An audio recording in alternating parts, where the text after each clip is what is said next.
The purpose of this video is to show you how one piece of feedback can be delivered through three different mediums.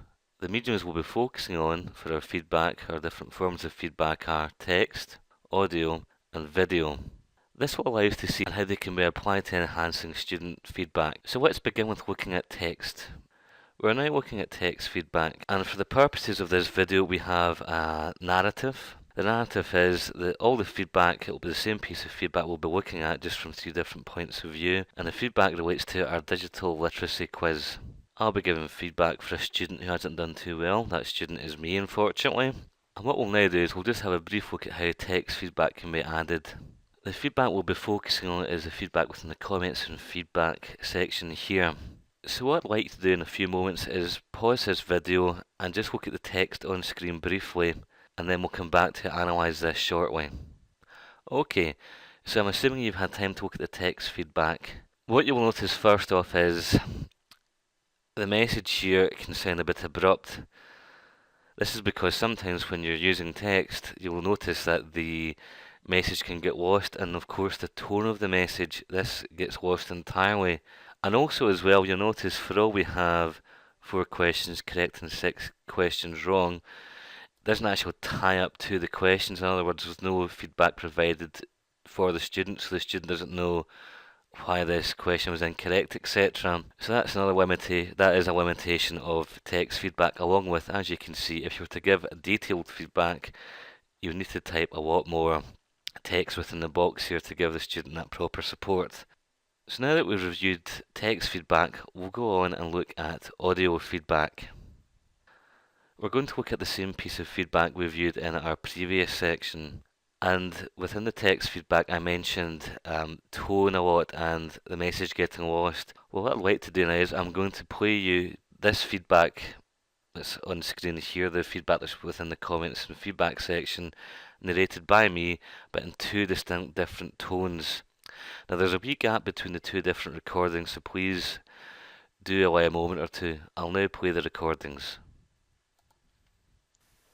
Student, first of all, I don't mean to take this personally, but you're not very digital literate, are you? You were able to answer some of the questions correctly, but I would have expected a better result from you. Are you disappointed in your performance? A good point, you got 4 questions correct. Bad point, you get 6 questions wrong, so you really need to work on improving your knowledge to get a better score in next week's test. And quite frankly, I'm not sure you can do this. Please use my comments as they're intended. Try not to get too annoyed. Just annoyed enough to prove me wrong next week.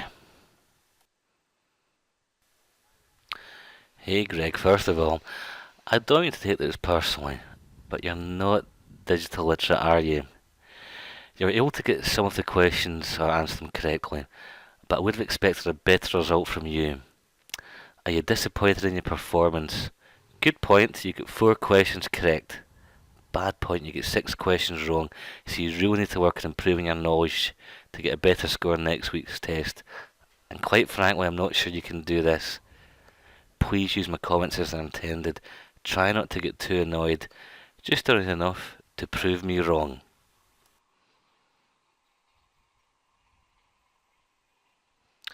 Okay.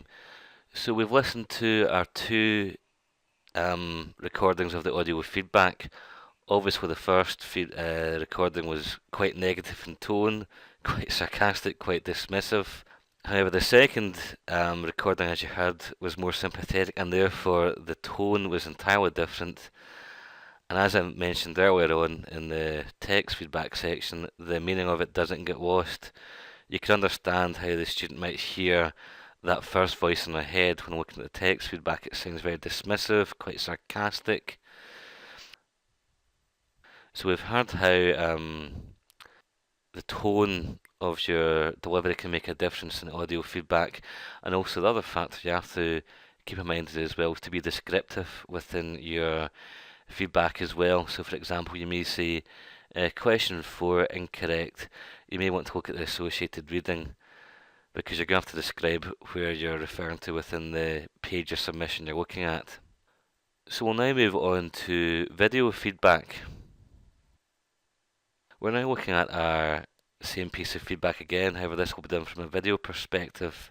And video has the advantage of course, you have the audio narration, you have the tone that can be conveyed through the audio, but you also have the advantage of you can highlight areas on screen as well, and the student will of course see this. So this really does contextualise the feedback and enable the student to see what specific area you're referring to. So we've now looked at the three types of feedback. What would be good to do is go to the applicable forum and post your thoughts on these three types of feedback and any other feedback you may have come across as well. For example, would you consider gamification of feedback as well? So there's lots still to discuss, and please view the associated reading as well. Thanks again for watching the video.